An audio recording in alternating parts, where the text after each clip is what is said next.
Good morning students. Today we are going to learn about the modifying the worksheet, and in that we are going to see some important commands like cut, copy, paste, insert, delete, etc.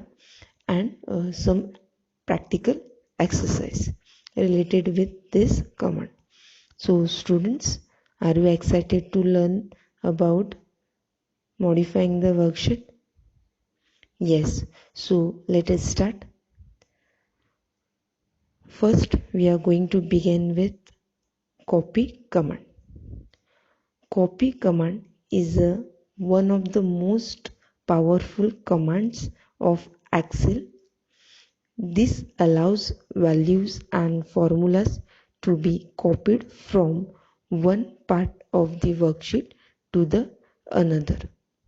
This way, it saves much repetitious typing. So this about the copy command.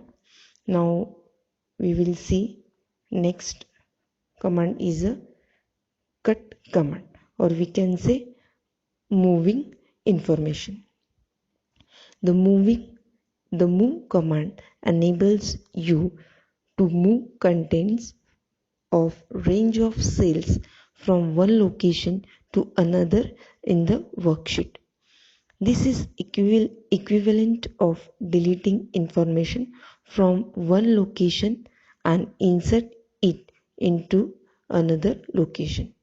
This command is a powerful tool of redesigning the worksheet. It allows you to redesign the worksheet even at the last minute.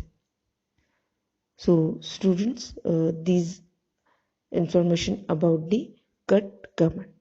Now students, let us start with the cut and copy command.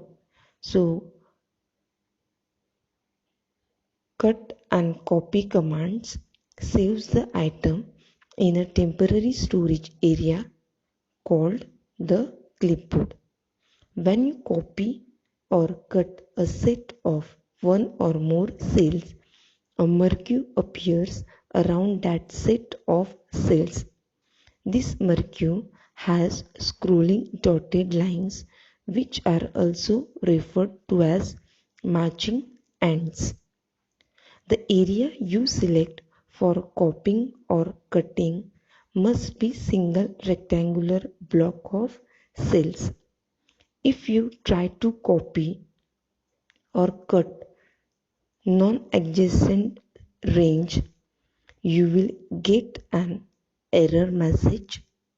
Cut command causes removal of the marqued data from its original location and removes the marquee. However, as stated above, this data is available in the clipboard. So this about the cut and copy command. Now we will see the paste command. The information about the paste command. Students, here you can paste the information from temporary storage area called the clipboard to another area in the worksheet. This way, copy or cut sends the information to the clipboard and paste command copies that information from the clipboard to the desired area in the worksheet. You can copy the information from the clipboard any number of times. The upper left corner of the paste area becomes the upper left corner of the copied and cut cells. This way, Excel pastes exact size and shape of the original cut or copied area. Excel overrides the existing contents of these cells where you paste. So students, this information about the paste command. Now we will move to the delete command.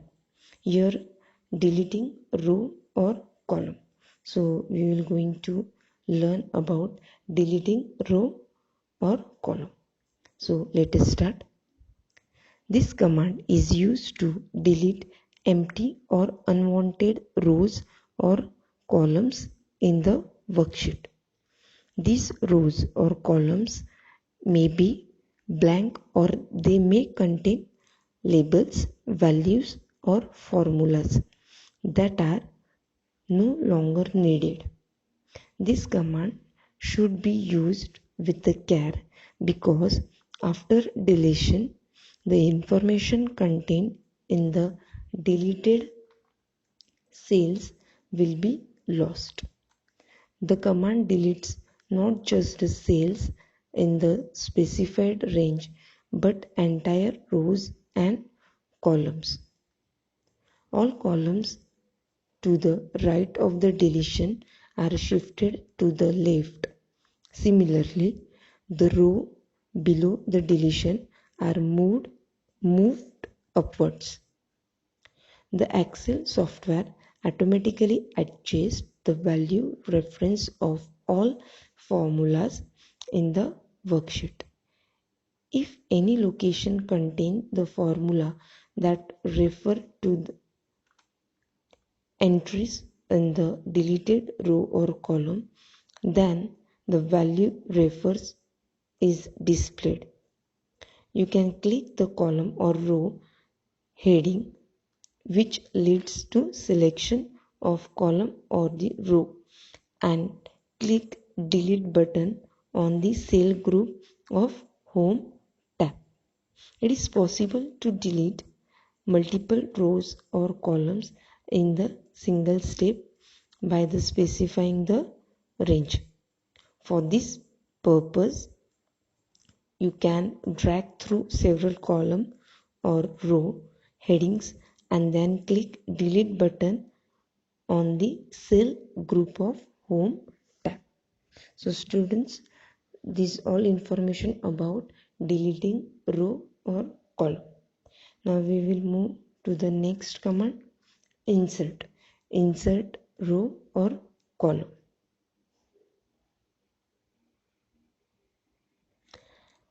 As the work on the worksheet progresses, you will keep coming across the situation where you need to put additional data in the worksheet. This additional data may be put in the new column or row. Please note that you will always like to keep related data together. This means that you will like to keep column and rows in the same order. For example, you will like to keep the column containing subject marks in a order. Keeping this constraint in mind, you will have a put additional columns and rows inside the worksheet. The insert command is used to insert extra rows or columns in those parts of the worksheet where entries have already been made. When you insert a row or a column, subsequent rows or columns are shifted and all the value references are automatically rewritten. There is one exception to this, and that is when you insert a row at the beginning or end of the range. Such an insertion will be outside the range of the function.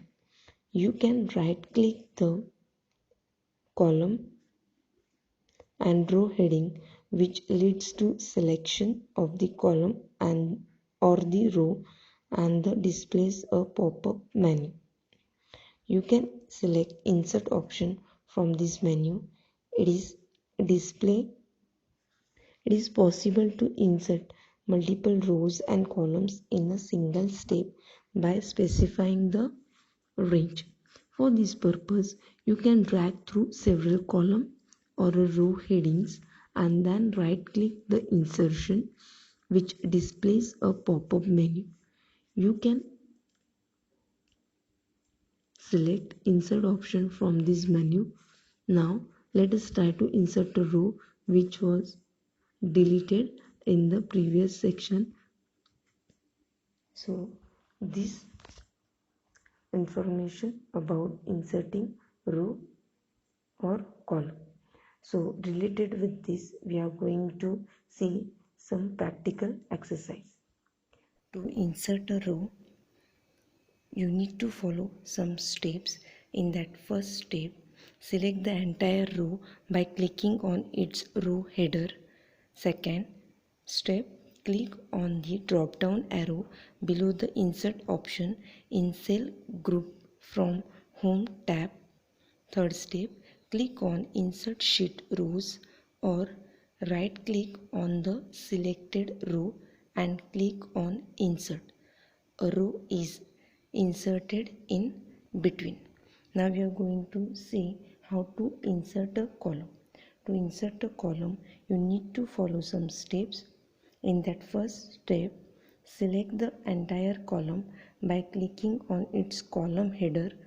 Second step, click on the drop down arrow below the insert option in cell group from home tab. Third step, click on insert sheet columns or right click on the selected column and click on insert. A column is inserted in between. So students, here we are going to stop. I hope you all have understood about the modifying the worksheet. Thank you. Have a nice day.